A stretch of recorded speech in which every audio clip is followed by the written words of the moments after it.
हाय दोस्तों, कैसे हो आप सब। उम्मीद करते हैं ठीक है होंगे आप लोग। आज हम लोग पढ़ने वाले हैं रासायनिक अभिक्रिया एवं समीकरण के बारे में, क्लास 10th का।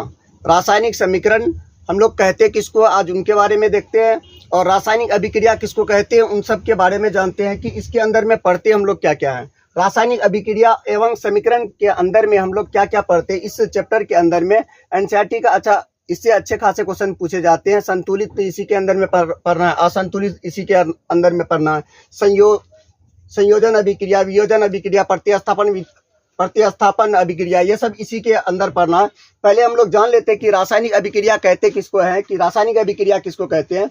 मेरा चैप्टर ही यही है कि रासायनिक अभिक्रिया एवं समीकरण। तो पहले हम लोग देख लेते हैं कि रासायनिक अभिक्रिया कहते किसको है, केमिकल रिएक्शन किसको कहते हैं। इंग्लिश में इसको बोलते हैं chemical reaction and equation, chemical reaction and equation बोलते हैं। पहला क्वेश्चन ये है हम लोगों का कि रासायनिक अभिक्रिया किसको कहते हैं। पहला क्वेश्चन क्या है, रासायनिक अभिक्रिया किसको कहते हैं। तो रासायनिक अभिक्रिया उसे कहते हैं जिसमें दो पदार्थ को मिलाने के बाद तीसरे नए गुण वाले पदार्थ का जो निर्माण होगा उसी को क्या कहते हैं हम लोग, केमिकल रिएक्शन कहते हैं, या उसी को रासायनिक अभिक्रिया कहते हैं। या तो ऐसे समझिए, दो पदार्थ को मिलाने के बाद दो नए नए पदार्थ को मिलाने के बाद एक नए पदार्थ का निर्माण करता है, जिसमें उसी को क्या कहते हैं हम लोग, रासायनिक अभिक्रिया कहते हैं। इसमें दो तरह का रासायनिक अभिक्रिया भी क्या होता है, दो तरह का होता है। क्या हो गया जी,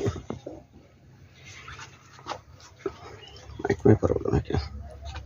रासायनिक अभिक्रिया भी कितना होता है, दो प्रकार का होता है।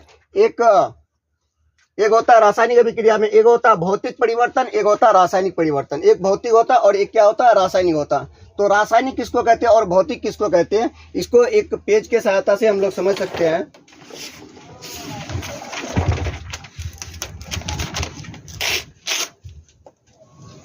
जैसे क्या देखें, रासायनिक अभिक्रिया किसे कहते हैं।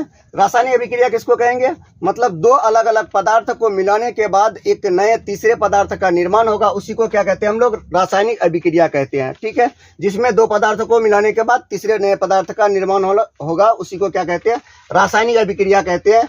जैसे H+O2 को मिलाएंगे, हाइड्रोजन और ऑक्सीजन को मिलाएंगे तो नया पदार्थ मेरा हमको क्या मिलेगा, जल मिलेगा। नया पदार्थ क्या मिलेगा, जल मिलेगा। इसी को क्या कहते हैं, रासायनिक अभिक्रिया कहते हैं। रासायनिक अभिक्रिया भी कितना प्रकार का होता है, दो प्रकार का। एक भौतिक होता है और एक रासायनिक होता है। एक भौतिक होता है और एक क्या होता है, रासायनिक होता है। तो भौतिक अभिक्रिया किसको कहते हैं, भौतिक अभिक्रिया उसको कहते हैं जिसको पुनः से, जैसे आप एक कागज देख लो, इस टाइप से कागज है, इस कागज को क्या करते हैं हम लोग, मोड़ देते हैं। मोड़ दिए, फिर से क्या कर सकते हैं हम, इसका पूर्व अवस्था में ला सकते हैं, मतलब पहले वाला अवस्था में इसको ला सकते हैं। इसी अभिक्रिया को क्या कहते हैं हम लोग, भौतिक अभिक्रिया कहते हैं। अब इसी कागज को क्या करो, जला दो। जलाने के बाद क्या फिर से हम लोग कागज प्राप्त कर सकते हैं, नहीं प्राप्त कर सकते, तो इसको क्या बोलेंगे हम लोग, रासायनिक अभिक्रिया बोलेंगे। मतलब जो टूट जाए, टूट करके पुनः फिर से पुराना वाला अवस्था में आ जाए, उसको क्या कहते हैं हम लोग, भौतिक अभिक्रिया कहते हैं। उसको क्या कहते हैं, भौतिक रासायनिक अभिक्रिया। और जिसमें मतलब जैसे ये पेज है, इस पेज को जला दिए, जलाने के बाद फिर से हम इसको क्या पेपर प्राप्त नहीं कर सकते, इस अभिक्रिया को क्या बोलेंगे हम लोग, रासायनिक अभिक्रिया बोलते हैं। ठीक है, तो अब चलते हैं हम लोग कि रासायनिक अभिक्रिया में प्रयुक्त ऊर्जा क्या क्या होता है। रासायनिक अभिक्रिया में पहले ये देख लेते हैं कि रासायनिक अभिक्रिया में क्या क्या गुण होगा। रासायनिक अभिक्रिया में क्या क्या गुण होगा। जब भी रासायनिक अभिक्रिया होगा,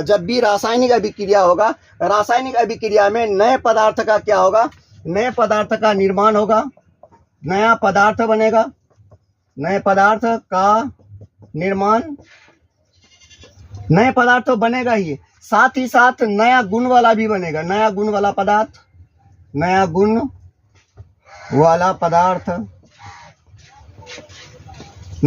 पदार्थ। तीसरा ये भी होगा ऊर्जा परिवर्तन। ऊर्जा का भी क्या होता है, परिवर्तन होता है। ऊर्जा का भी क्या होता है, परिवर्तन होता है। तो रासायनिक अभिक्रिया का गुण क्या होगा कि रासायनिक अभिक्रिया में क्या होगा, नया पदार्थ का निर्माण होगा और नया गुण वाला पदार्थ होगा, और उसमें क्या होता है, ऊर्जा का परिवर्तन भी होता है। समझ में आ गया रासायनिक अभिक्रिया का गुण। रासायनिक अभिक्रिया किसको बोले, ये गुण क्या बोलेंगे, नए पदार्थ का निर्माण होना और नया गुण वाला पदार्थ का निर्माण। ठीक है, ऊर्जा परिवर्तन, मतलब एक रूप से ऊर्जा दूसरे रूप में चले जाएगा। ठीक है, ऊर्जा क्या होगा, परिवर्तन, एक जगह से दूसरे जगह चले जाएगा। और एक में, या तो ये भी बोल सकते हैं, एक से निकल करके दूसरे में चले जाएगा। ठीक है, अगला देखते हैं हम लोग रासायनिक अभिक्रिया में प्रयुक्त ऊर्जा, मतलब रासायनिक अभिक्रिया जब भी होता है, रासायनिक अभिक्रिया जब भी होता है उस रासायनिक अभिक्रिया में किसका किसका प्रयोग करते, किनका किनका क्या करते, किनका किनका प्रयोग करते हैं। तो रासायनिक अभिक्रिया में हम लोग लगभग 3 पदों का, 3 क्या हो गया इसमें, 3 किसका ये करते हैं, प्रयोग करते हैं, 3 चीजों का प्रयोग करते हैं। एक क्या प्रयोग करते हैं, सौर ऊर्जा का, कितना चीजों का, 3 चीजों का, एक सौर ऊर्जा, एक उष्मा ऊर्जा और तीसरा क्या, विद्युत ऊर्जा। तो 3 रूप में किसका प्रयोग करते हैं रासायनिक अभिक्रिया में। रासायनिक अभिक्रिया में प्रयुक्त ऊर्जा 3 ऊर्जा है। पहला कौन, सौर ऊर्जा, दूसरा उष्मा ऊर्जा, तीसरा विद्युत ऊर्जा। अगला क्वेश्चन ये है, सौर ऊर्जा किसको कहते हैं, मतलब हवा से जो प्राप्त करते, पवन से जो ऊर्जा प्राप्त करते हैं उसी को क्या कहते हैं हम लोग, सौर ऊर्जा कहते हैं। पवन से जो ऊर्जा प्राप्त करते हैं, पवन समझ में आ रहा, जैसे ये हवा, अभी जैसे हवा चल रहा है, इस हवा से जैसे राजस्थान में मतलब ये बलवाही किसमें है, इलाके में, वहां पे क्या करता है, सौर ऊर्जा से क्या करता है, वहां पे बिजली बनाया जाता है। जैसे आप लोग बाद में देखे होंगे, बड़ा बड़ा हाथ वाला क्या लगा रहता है, एक पंखी टाइप का ऊपर में लगा हुआ रहता है, वहीं से क्या प्राप्त करता है, इसका फिजिक्स में पढ़ना ही है, बट यहाँ पे सिर्फ आपको बता देते हैं। तो उसी को क्या कहते हैं, सौर ऊर्जा कहते हैं। मतलब हवा से जो बिजली बनाता है उसको क्या कहते हैं, सौर ऊर्जा कहते हैं। और उष्मा ऊर्जा उसको कहते हैं, जैसे किसी को जलाने के बाद वहां से क्या मिलेगा, हीट मिलेगा, उसी को क्या कहते हैं हम लोग, उष्मा ऊर्जा कहते हैं। और विद्युत ऊर्जा किसको कहते हैं, विद्युत के रूप में जो ऊर्जा प्राप्त होता है उसी को क्या कहते हैं हम लोग, विद्युत ऊर्जा कहते हैं। ठीक है, अगला है आपका, यह समझ में आ गया कि रासायनिक अभिक्रिया में प्रयुक्त ऊर्जा। और एक बार सुन लो, रासायनिक अभिक्रिया में जो प्रयुक्त ऊर्जा होता है, एक सौर ऊर्जा मतलब हवा से प्राप्त करने वाला ऊर्जा, और दूसरा आपका हो जाएगा उष्मा ऊर्जा। उष्मा ऊर्जा किसको कहेंगे, किसी पदार्थ को जलाने के बाद वहां से जो हीट या उष्मा मिलेगा उसी को क्या कहेंगे, उष्मा ऊर्जा कहेंगे। अगला है आपका विद्युत ऊर्जा। विद्युत ऊर्जा किसको कहेंगे, जैसे विद्युत धारा प्रवाहित होता है, विद्युत धारा क्या करता है, वो प्रकाश में परिवर्तित कर देता है, उसी को क्या बोलेंगे हम लोग, विद्युत ऊर्जा बोलेंगे, मतलब विद्युत के रूप में जिसको यूज करेंगे। ठीक है, अगला है आपका, उससे आगे क्वेश्चन चलते हैं। अगला क्वेश्चन आपका ये है, रासायनिक अभिक्रिया के कितने भाग हैं। तो रासायनिक अभिक्रिया का 2 भाग होता है, एक प्रतिकारक होता है और एक प्रतिफल होता है, या उसको क्या बोलते हैं, उत्पाद बोलते हैं। एक प्रतिकारक, एक क्या होता है, उत्पाद होता है। जैसे प्रतिकारक और उत्पाद किसको बोलेंगे, जैसे हम लोग ऊपर में देखे थे H+O2 क्या बना रहा है, H+O2 क्या बना रहा है, जल बना रहा है। अब देख लेते हैं हम लोग, जैसे C+O2 ये दोनों मिलकर के क्या बनाएगा, CO2 क्या बनाएगा, CO2। इसको जो बोलेंगे हम लोग क्या बोलेंगे, इसको क्या बोलेंगे, प्रतिकारक बोलेंगे। क्या बोलेंगे, प्रतिकारक बोलेंगे। इससे भी समझ सकते हैं रासायनिक अभिक्रिया के कितने भाग होते हैं, 2 भाग होते हैं। 2 भाग, पहला कौन, प्रतिकारक, मतलब जो पदार्थों के बीच अभिक्रिया करवाएंगे, जिन पदार्थों के बीच आपस में अभिक्रिया करवाएंगे उसको क्या बोलेंगे हम लोग, प्रतिकारक बोलेंगे।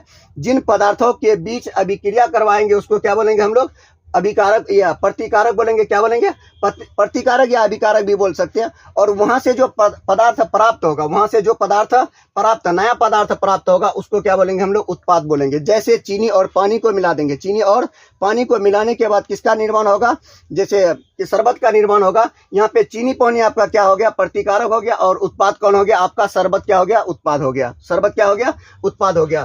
तो ये भी समझ में आ गया होगा रासायनिक अभिक्रिया के कितने भाग होते हैं, 2 भाग, एक क्या, प्रतिकारक और एक उत्पाद। प्रतिकारक किसको कहते हैं, समझ में आ गया, प्रतिकारक किसको कहते हैं, जिन 2 पदार्थों के बीच अभिक्रिया करवाते हैं उसको अभिकारक कहते हैं। और उन अभिक्रिया के पश्चात, अभिक्रिया के बाद जो पदार्थ प्राप्त होता है उसको क्या बोलते हैं हम लोग, उत्पाद या प्रोडक्ट बोलते हैं। उत्पाद या प्रोडक्ट, जिन 2 पदार्थों को मिलाते हैं उसको प्रतिकारक या रिएक्टेंट, और वहां से जो पदार्थ का निर्माण होगा उसको क्या बोलेंगे, उत्पाद या प्रोडक्ट। ठीक है, अब चलते हैं हम लोग, रासायनिक समीकरण किसे कहते हैं। ये समझ में आ गया रासायनिक अभिक्रिया के कितने भाग होते हैं, 2 भाग होते हैं। और ये भी समझ में आ गया होगा रासायनिक अभिक्रिया किसे कहते हैं, रासायनिक अभिक्रिया का गुण भी देख लिए। रासायनिक अभिक्रिया में प्रयुक्त ऊर्जा, रासायनिक अभिक्रिया में कितने भाग होते हैं, तो रासायनिक अभिक्रिया में 2 भाग होते हैं, वो भी देख लिए। अब चलते हैं हम लोग, रासायनिक समीकरण किसे कहते हैं। रासायनिक समीकरण किसे कहते हैं, देखो अच्छा से सुनोगे, रासायनिक समीकरण किसको कहते हैं, मतलब जिस अभिकारक को, जैसे जिस प्रतिकारक और उत्पाद को, जिस प्रतिकारक, यहाँ पे देखो, जिस प्रतिकारक और उत्पाद को, प्रतिकारक आपका ये हो गया और प्रोडक्ट उत्पाद आपका ये हो गया। तो यहीं से अच्छा से समझोगे आप, जिस प्रतिकारक को संकेत या सूत्र के सहायता से लिखा जाता है और उत्पाद को संकेत और सहायता के मदद से लिखा जाता है, उसी को, वहां से जो समीकरण प्राप्त होता उसी को क्या कहते हैं, रासायनिक समीकरण कहते हैं। और एक बार सुन लो कि ये रासायनिक समीकरण किसको कहते हैं, प्रतिकारक को संकेत या सूत्र की सहायता से लिखना और और उत्पाद को, प्रोडक्ट को संकेत और सहायता से लिखना, और इन्हीं दोनों, ये दोनों क्या होगा, प्रतिकारक होगा, ये क्या होगा, उत्पाद होगा, इन दोनों को बराबर करेंगे और वहां से जो समीकरण प्राप्त होगा, वहां से जो समीकरण प्राप्त होगा उसी को क्या बोलेंगे, रासायनिक समीकरण बोलेंगे।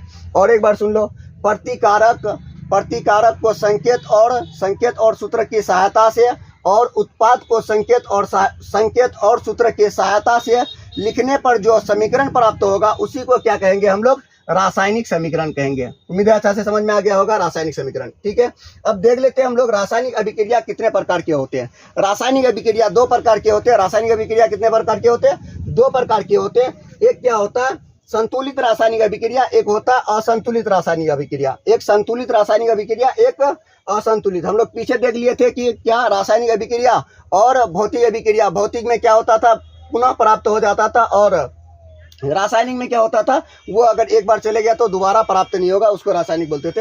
अब यहाँ पे देख लेना रासायनिक अभिक्रिया के कितने प्रकार होते हैं। तो रासायनिक अभिक्रिया के दो प्रकार होते हैं, एक संतुलित रासायनिक अभिक्रिया और एक असंतुलित रासायनिक अभिक्रिया। तो यहाँ पे देख लेते हैं कि संतुलित रासायनिक अभिक्रिया किसको कहते हैं और असंतुलित रासायनिक अभिक्रिया किसको कहते हैं। तो संतुलित रासायनिक अभिक्रिया उसको कहते हैं जिसमें प्रतिकारक और उत्पाद का संख्या बराबर रहेगा, उसी को क्या कहते हैं हम लोग, संतुलित रासायनिक अभिक्रिया कहते हैं। जैसे यहाँ पे क्या लिखे हम लोग, C+O2, C प्लस क्या बोलते हैं, C+O2 है ना, C+O2 है, बराबर क्या बना रहा है, CO2 बना रहा है। इधर देखो कार्बन का मात्रा कितना है, कार्बन का मात्रा और 1, ऑक्सीजन का मात्रा कितना है, 2 है। तो इस साइड भी देख लो, ये हो गया आपका प्रतिफल में कार्बन कितना, 1, ऑक्सीजन 2। अब देख लेते हैं उत्पाद में कार्बन आपका कितना है, 1 है, और ऑक्सीजन भी कितना है, ऑक्सीजन कितना है आपका, 2 है। तो इधर देख लो कार्बन 1, ऑक्सीजन 2। इधर भी जो उत्पाद जो बन रहा है उसमें भी कार्बन 1 और ऑक्सीजन कितना, 2 है। तो ये बताओ, ये दोनों समीकरण क्या हो गया, बराबर हो गया। तो इसी को क्या बोलते हैं हम लोग, संतुलित रासायनिक समीकरण बोलते हैं। संतुलित रासायनिक समीकरण किसको बोलेंगे, प्रतिफल और उत्पाद का दोनों का संख्या या दोनों का द्रव्यमान बराबर होगा, उसी को क्या बोलेंगे हम लोग, संतुलित रासायनिक समीकरण बोलेंगे। संतुलित रासायनिक समीकरण किसको बोलेंगे, जिसमें किसका, प्रतिफल और उत्पाद का संख्या क्या रहेगा, बराबर रहेगा, उसी को क्या बोलेंगे हम लोग, संतुलित रासायनिक समीकरण बोलेंगे। और असंतुलित रासायनिक समीकरण उसको बोलेंगे जिसमें प्रतिफल और उत्पाद का संख्या बराबर ना हो, उसको क्या बोलेंगे हम लोग, असंतुलित रासायनिक समीकरण। जैसे देख लो 2 हाइड्रोजन 2 ऑक्सीजन, तो क्या बन रहा है, 2 ऑक्सीजन 1 हाइड्रोजन। यहाँ पे देखो हाइड्रोजन का संख्या कितना है, 2 है, और ऑक्सीजन का संख्या कितना है, 2 है। यहाँ पे देख लो आपको हाइड्रोजन जो मिल रहा है वो कितना, 1 मिल रहा है, और ऑक्सीजन जो मिल रहा है आपको कितना मिल रहा है, 2 मिल रहा है। तो यहाँ पे टोटल जो है 2 दूना 4 है, यहाँ पे टोटल जो है कितना है, 3 है। तो देखो तो संख्या बराबर होगा, तो बराबर नहीं होगा, इसी को क्या बोलते हैं हम लोग, असंतुलित रासायनिक समीकरण। उम्मीद है ये सब आपको अच्छा से समझ में आ गया होगा। और संतुलित रासायनिक समीकरण और असंतुलित रासायनिक समीकरण अभी देख लेते हैं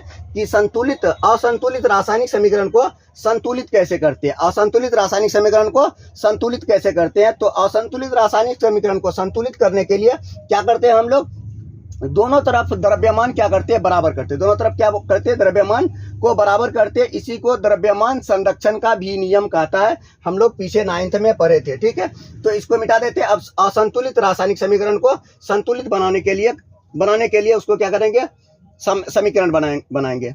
इसको देख लो एक बार, स्क्रीनशॉट अगर लेना चाहते हैं तो स्क्रीनशॉट भी ले सकते हैं। बहुत ही इंपॉर्टेंट चैप्टर है ये, क्लास 10th का अच्छा खासा क्वेश्चन ऑब्जेक्टिव से पूछा जाता है इससे। तो आप एक बार देख करके इसका नोट्स बना सकते हो।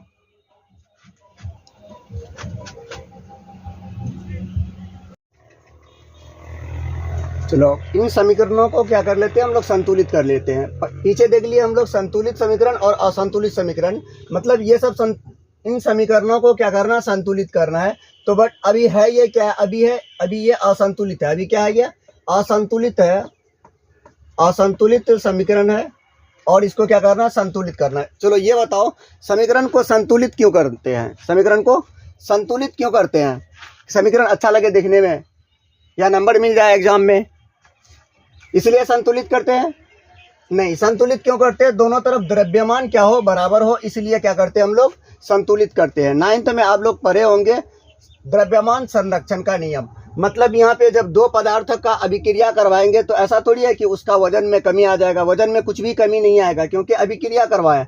करवा रहे हैं। अभिक्रिया में क्या होगा, नया गुण वाला पदार्थ बनेगा या नया पदार्थ बनेगा। ऐसा नहीं कि 2 kg का है वो 1.5 kg का हो जाएगा या 25 kg का हो जाएगा। तो अभिक्रिया में किसी प्रकार का वजन में चेंजिंग नहीं होता, इसीलिए हम लोग समीकरण को क्या करते हैं, संतुलित करते हैं। और संतुलित समीकरण को क्या करते हैं, संतुलित करते हैं। समझ में आ गया। चलो अब देख लेते हैं H2 प्लस क्या क्या है आपका, H2 प्लस Cl2 है, ये क्या बना रहा है, HCl बना रहा है। क्या बना रहा है, HCl है। मतलब यहाँ पे है आपका कितना हाइड्रोजन, चलो यहाँ पे देख लो, यहाँ पे क्या है आपका हाइड्रोजन H बराबर कितना हो जाएगा आपका 2 हो जाएगा, और क्लोरीन कितना हो जाएगा, Cl कितना हो जाएगा 2 हो जाएगा। मतलब यहाँ पे कितना हो गया, 2 दूना 4 हो गया। यहाँ पे आपका हाइड्रोजन कितना है, हाइड्रोजन 1 है, और क्लोरीन कितना है, क्लोरीन आपका 1 है। तो यहाँ पे 4 है, यहाँ पे 2 है, तो क्या यहाँ पे 2 लगा देंगे तो क्या बराबर हो जाएगा, यहाँ पे हाइड्रोजन 2 क्लोरीन 2, यहाँ पे हाइड्रोजन 2 क्लोरीन 2, ये 2 है तो 2 इसके भी साथ गुना है, इसके भी साथ गुना है। अब ये समीकरण क्या हो गया आपका, संतुलित हो गया। क्या हो गया, संतुलित हो गया। क्योंकि देखिए जब भी आप रासायनिक समीकरण बनाए उसमें आपको अगर असंतुलित दिखे रासायनिक समीकरण तो उसको क्या कर लेना है, आपको संतुलित कर लेना है। संतुलित इसलिए करना है, संतुलित इसलिए करना है क्योंकि अभिक्रिया के बाद उसका वजन में किसी प्रकार का चेंजिंग नहीं होता, सिर्फ नए पदार्थ का निर्माण होता है या नए गुण वाला पदार्थ बनता है। ये नहीं कि उसका वजन पूरी तरह से चेंज हो जाता है, 5 kg का था अब 10 kg हो जाएगा, ऐसा नहीं होगा। अब यहाँ पे देख लो आपका क्या है, NaCl2।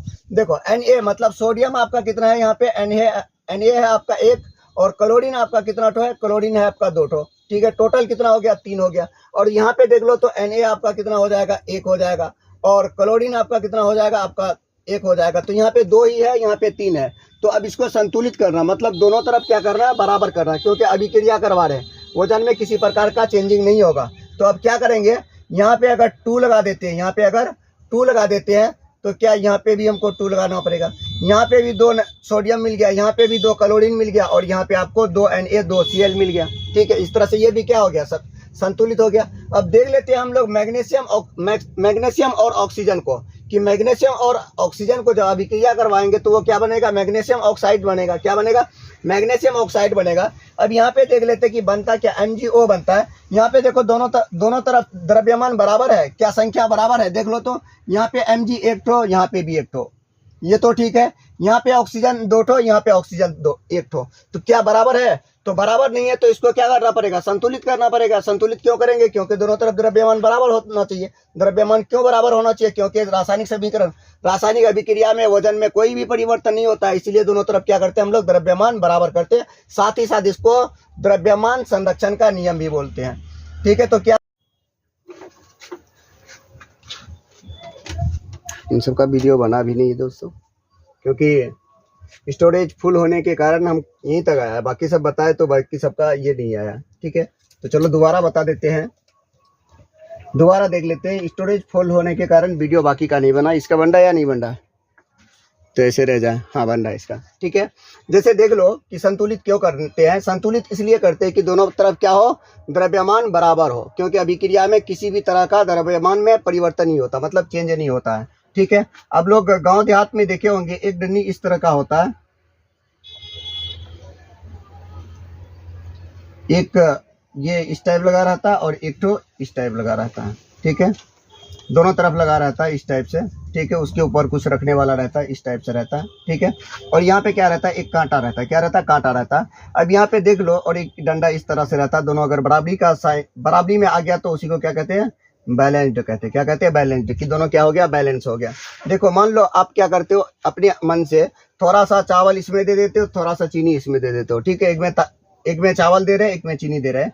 इसमें क्या करते हैं कि अपने मन से दिए हैं, इसमें कितना हो गया, मान लो 800 ग्राम हो गया, कितना हो गया, इसमें 800 ग्राम हो गया, और इसमें कितना हो गया, 300 ग्राम हो गया। कितना हो गया, 300 ग्राम। तो अब सोचो इसमें कितना देना पड़ेगा आपको, 800 ग्राम, ये इसमें 200 ग्राम और देना पड़ेगा, और इसमें कितना देना पड़ेगा, 700 ग्राम और देना पड़ेगा। उसी तरह से यहाँ पे हम लोग करते हैं कि जैसे यहाँ पे एक तो मैग्नीशियम है, 2 ठो ऑक्सीजन है, तो यहाँ पे एक मैग्नीशियम एक ऑक्सीजन मिल रहा है। तो इसको संतुलित करने के लिए यहाँ पे मैग्नीशियम के आगे क्या लगाना पड़ा, 2 लगाना पड़ेगा, कि ऑक्सीजन के आगे कुछ नहीं लगाना पड़ा, इसके आगे भी हमको क्या लगाना, 2 लगाना पड़ा। मैग्नीशियम 2 ठो प्राप्त हो गया, ऑक्सीजन 2 ठो प्राप्त हो गया, इधर भी मैग्नीशियम 2 ठो, ऑक्सीजन 2 ठो। सेम इसी तरह जिस तरह से हम लोग डंडी में बैलेंस करते हैं, सेम उसी तरह से हम लोग यहाँ पे भी क्या करते हैं, रासायनिक समीकरण को बैलेंस करते, संतुलित करते हैं। ठीक है, अगला देख लो आपका एक तो यहाँ पे इन सबको बताया, मतलब वीडियो बना ही नहीं, ये सब बताए हुए हैं, ठीक है।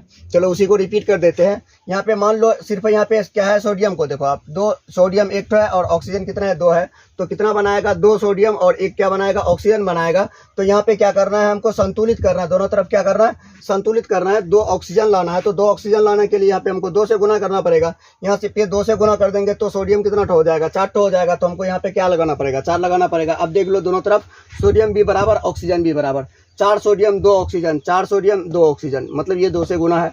अगला देख लो आपका Ca है, इस 2 को भूल जाओ, कैल्शियम है प्लस ऑक्सीजन है, ये क्या बनाएगा, कैल्शियम ऑक्साइड बनाएगा। अब ये बताओ यहाँ पे कैल्शियम एक तो ऑक्सीजन एक तो, ये दोनों क्या, कैल्शियम एक ऑक्सीजन मिल रहा है, बट यहाँ पे कैल्शियम एक है बट ऑक्सीजन कितना है, 2 है। तो संतुलित करने के लिए यहाँ पे 2 लगा दिए तो कितना हो गया, ऑक्सीजन 2 हो गया। ऑक्सीजन तो 2 हुआ, साथ ही साथ कैल्शियम का भी मात्रा क्या कर दिया, ये बढ़ा दिया, कैल्शियम का मात्रा बढ़ा दिया। लेकिन इधर कैल्शियम क्या बराबर है, नहीं, इधर एक ही था। तो बराबर करने के लिए यहाँ पे भी क्या कर दिया, 2 लगा दिए। तो यहाँ से भी क्या प्राप्त हो गया हमको, 2A प्राप्त, 2Ca प्लस O2, यहाँ पे क्या प्राप्त हो गया, 2Ca, मतलब 2 कैल्शियम 2 ऑक्सीजन, यहाँ पे भी 2 कैल्शियम 2 ऑक्सीजन।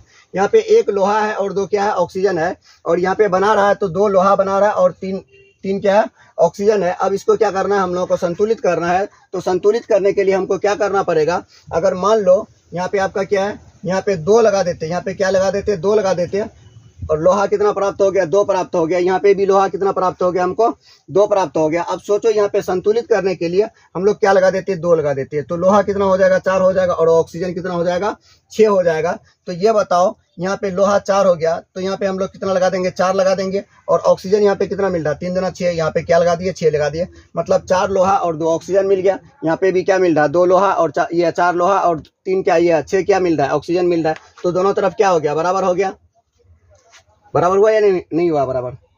3 लगाना पड़ेगा, 6 नहीं लगाना पड़ेगा, 3 दूना 6 हो जाएगा। यहाँ पे भी 6 ऑक्सीजन है, यहाँ पे भी 6 ऑक्सीजन है, यहाँ 4 लोहा यहाँ पे भी। अगला देखो, कार्बन डाइऑक्साइड और हाइड्रोजन को क्या कर रहे हैं, अभिक्रिया करवा रहे हैं। तो क्या प्राप्त हो रहा है, C6H12O6 प्लस ऑक्सीजन को क्या कर रहा है, मुक्त कर रहा है, ठीक है। तो अब देखो यहाँ पे क्या हो रहा है, मतलब प्रकाश संश्लेषण हो रहा है, प्रकाश संश्लेषण हो रहा है। तो मतलब यहाँ पे क्या हो रहा है, प्रकाश संश्लेषण होता है। प्रकाश संश्लेषण में साथ ही साथ उष्मा भी निकलता है, साथ क्या निकलता है, उष्मा भी निकलता है। अब ये देखो, इसको क्या करना है, संतुलित करना है। यहाँ पे उष्मा निकल रहा है, कौन निकल रहा है, उससे मतलब नहीं, हमको इसका द्रव्यमान से मतलब है कि दोनों तरफ क्या होना चाहिए, द्रव्यमान इसका बराबर होना चाहिए। हमको द्रव्यमान से मतलब है। तो द्रव्यमान को बराबर करने के लिए दोनों तरफ क्या होना चाहिए, दोनों का मात्रा क्या होना चाहिए, बराबर होना चाहिए। यहाँ CO2 और H2O, यहाँ पे कितना, C6H12O6 प्लस O2 को क्या कर रहा है, बाहर भी कर रहा है। अब यहाँ पे देख लो, आपको कार्बन 1 ठो मिल रहा है और ऑक्सीजन 2 ठो, यहाँ पे हाइड्रोजन 2 ठो और ऑक्सीजन 1 ठो। यहाँ पे कार्बन आपको 6, हाइड्रोजन 12, ऑक्सीजन 6 और यहाँ पे ऑक्सीजन 2। तो क्या करेंगे, अगर मान लो हम यहाँ पे 6 लगा देते हैं तो कार्बन कितना मिल गया, हमको 6 मिल गया। और ऑक्सीजन कितना मिल गया, 12 मिल गया, ठीक है। कितना मिल गया, 12 मिल गया। बट ऑक्सीजन यहाँ पे कितना है आपका, 6 2 8 ही है। तो यहाँ पे भी क्या करते हैं हम लोग, 6 यहाँ पे भी लगा देते हैं।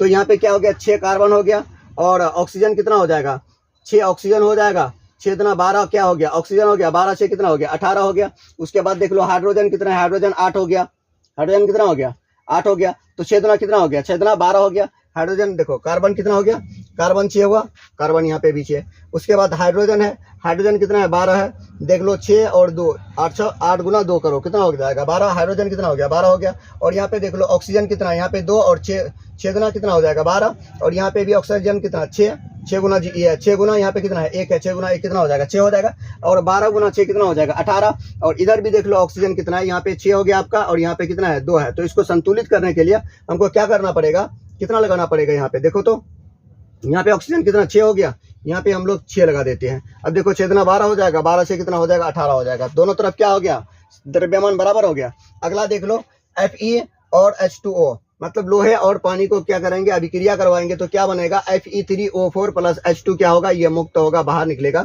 अब यहाँ पे देख लो Fe प्लस H2O को मिला रहे हैं। तो यहाँ पे देखो 3 ठो लोहा मिल रहा है, ऑक्सीजन कितना मिल रहा है आपको, 4 मिल रहा है। तो यहाँ पे क्या करना है, हमको इनका दोनों का मान को क्या करना, बराबर करना, मतलब द्रव्यमान को क्या करना, बराबर करना। द्रव्यमान संरक्षण का क्या लगाना, हमको नियम लगाना। द्रव्यमान संरक्षण का नियम लगाएंगे तो यहाँ पे देखो किसमें क्या लगाना पड़ेगा, लोहा कितना ठो है, यहाँ पे 2 ठो है। और ऑक्सीजन कितना है, यहाँ पे ऑक्सीजन कितना है, 4 है। और हाइड्रोजन कितना है, 2 है। हाइड्रोजन का मात्रा दोनों तरफ क्या है, बराबर है।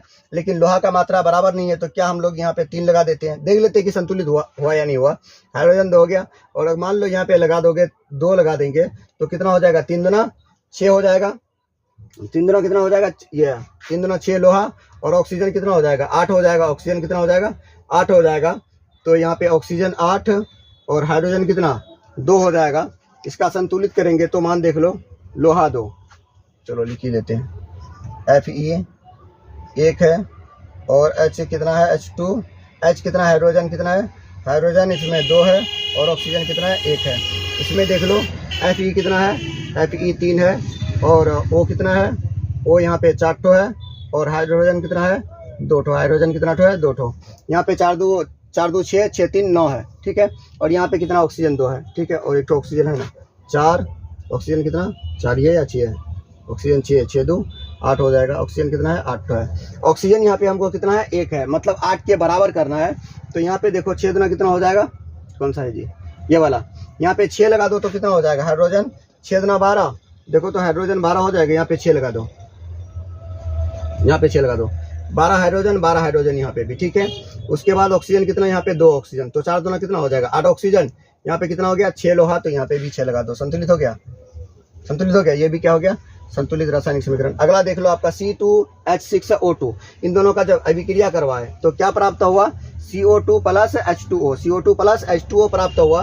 तो यहाँ पे देख लो दोनों, इधर कार्बन 1 और ऑक्सीजन 2, हाइड्रोजन 2, ऑक्सीजन 1, ठीक है। इधर देख लो कार्बन 2, हाइड्रोजन 6, ऑक्सीजन कितना, 2। ऑक्सीजन यहाँ पे देख लो आपको ऑक्सीजन कितना मिल रहा है, 3 मिल रहा है। तो हमको संतुलित करना है, तो संतुलित करने के लिए यहाँ पे क्या लगाना पड़ेगा, देख लो यहाँ पे 2 ऑक्सीजन, यहाँ पे देख लो कार्बन कितना है, 2 है, हाइड्रोजन कितना है, 6 है, ऑक्सीजन कितना है, 2 है। अगला देख लो आपका उधर भी कार्बन कितना है, कार्बन है इधर आपका 1, ऑक्सीजन है आपका 2 ठो, यहाँ पे 1 ठो, यहाँ पे कितना हो जाएगा, 3 ठो, और हाइड्रोजन कितना है, 3 ठो है। 3 दूना 6 1 7 है, यहाँ पे कितना है, 6 2 8 2 10 है। तो दोनों तरफ बराबर करना है, तो कहाँ पे क्या लगाना पड़ेगा, हाइड्रोजन कितना 6 है ना, यहाँ पे 3 लगा दिए, तो हाइड्रोजन कितना हो गया, 3 दूना 6 हो गया, ऑक्सीजन 3, और ऑक्सीजन यहाँ पे 2, कितना हो जाएगा, 5 हो जाएगा। अब यहाँ पे देखो कितना लगाना पड़ेगा, यहाँ पे 3, यहाँ पे 2, यहाँ पे 3, 3 2 कितना हो गया, 5 हो गया। ऑक्सीजन कितना हो गया, 5 हो गया। तो अब देखो कार्बन C के जगह पे यहाँ पे कितना है, C2 है, C2H6 है, यहाँ पे 2 लगा दिए, तो कार्बन कितना हो जाएगा, 4 हो जाएगा। तो यहाँ पे भी कार्बन का संख्या क्या कर दिया, 4 कर दिए, और ऑक्सीजन का मात्रा 2 दूना 4 हो जाएगा, ठीक है। यहाँ पे कितना हो गया, 2 दूना 4, यहाँ पे ऑक्सीजन पे यहाँ पे भी कितना लगा देंगे, 2 दूना 4, 2 दूना 4 हो जाएगा, और यहाँ पे 6 हो जाएगा। तो ऑक्सीजन का मात्रा तो बराबर हो नहीं रहा है, C2H6O2, तो क्या होगा, CO2 plus H2O, CO2 plus H2O। तो दोनों तरफ बराबर करेंगे, तो यहाँ पे कार्बन कितना है, कार्बन 4 है, ठीक है। मान लो 2 कार्बन यहाँ पे, तो यहाँ पे 1 ही कार्बन है, तो बराबर करेंगे तो 2 से गुना करना पड़ेगा। तो ऑक्सीजन यहाँ पे 2 ही ठो है, यहाँ ऑक्सीजन 2 और 1, यहाँ पे 3 हो जाएगा ऑक्सीजन। तो 3 से गुना करेंगे, तो इसको अगर 3 से गुना कर रहे हैं, मान लो अगर इसको 3 से गुना कर रहे हैं, ये कितना हो जाएगा, 3 दूना 6 हो जाएगा, यहाँ से गुना करेंगे 2 दूना 4 हो जाएगा। तो कार्बन कितना हो जाएगा, 3 हो जाएगा। यहाँ पे भी कितना गुना करना पड़ेगा, 3 से, 3 दूना 6 कार्बन हो जाएगा, कुछ और ही मान आ रहा है। यहाँ पे 2 है ना, C2, तो वहाँ पे CO2 है, ऑक्सीजन। यहाँ पे कार्बन 2 है, वहाँ पे कार्बन 1 ही है। तो अगर मान लो यहाँ पे हम लोग 6 से गुना कर देते हैं, इसको किससे, 6 से गुना कर देते हैं, और इसको किससे, 6 कन 6 हो जाएगा, यहाँ पे 2 से गुना कर दो, कितना 6 हो जाएगा। यहाँ पे 3 से गुना कर दिया, 3 दूना कितना हो गया, 6 हो गया। कार्बन कितना हो गया, 6 हो गया। यहाँ पे भी कार्बन कितना हो गया, 6 हो गया। और ऑक्सीजन यहाँ पे कितना हो गया, 12 हो गया। यहाँ पे भी कितना लगा दो, 6 लगा दो। ऑक्सीजन कितना हो गया, 12 हो गया। हाइड्रोजन कितना हो जाएगा, हाइड्रोजन यहाँ पे देखो 2 दूना 4 हो जाएगा, और यहाँ पे हाइड्रोजन कितना हो जाएगा, हाइड्रोजन यहाँ पे 6 हो रहा है, तो यहाँ पे कितना लगाना पड़ेगा, इस जगह पे हाइड्रोजन 6 हो रहा है, तो इतना यहाँ पे कितना लगाना पड़ेगा, हमको 3 लगाना पड़ेगा। 3 लगा देंगे तो हाइड्रोजन कितना हो जाएगा, हाइड्रोजन बराबर हो जाएगा, क्या बराबर होगा, दोनों तरफ हाइड्रोजन बराबर होगा। यहाँ पे इसको क्या करोगे आप लोग, संतुलित करोगे, देखोगे कि इसमें क्या लगाएंगे कि ये क्या हो जाएगा, संतुलित हो जाएगा, ठीक है। मतलब कौन सा मान यहाँ पे लगाएंगे कि ये क्या हो जाएगा, संतुलित हो जाएगा, ठीक है। अगर वीडियो पसंद आता है तो लाइक शेयर करना ना भूलें, ठीक है। अगला नेक्स्ट क्या क्लास